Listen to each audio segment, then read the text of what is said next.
नमस्ते दोस्तों। आज हम 3 प्रमाण के बारे में जानेंगे। आइए शुरू करें। प्रमाण 3 प्रकार का है: प्रत्यक्ष, अनुमान और आगम अर्थात आप्तवचन। पहला प्रत्यक्ष प्रमाण, जो किसी इंद्रिय से जाना जाए। दूसरा अनुमान, जो किसी चिन्ह से समझा जाए।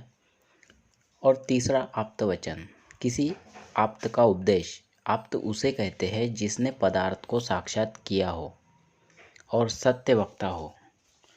यह ठीक ठीक जानकर पुरुष कृतकृत्य हो जाता है और फिर 3 प्रकार के दुखों से नहीं दबाया जाता। यथार्थ ज्ञान अर्थात विवेक ज्ञान की प्राप्ति से जबकि धर्मादि अकारण बन गए तो पुरुष संस्कार के वश से चक्र के घूमने के सदृश शरीर को धारण किए हुए ठहरा रहता है। अर्थात जिस प्रकार कुम्हार के चक्र को चलाना बंद करने पर भी कुछ देर तक चाक पहले के वेग से चलता रहता है, इसी प्रकार यथार्थ ज्ञान अर्थात विवेक ज्ञान की प्राप्ति पर भी पहले संस्कारों के अधीन कुछ समय तक शरीर चलता रहता है। यह अवस्था जीवन मुक्ति कहलाती है।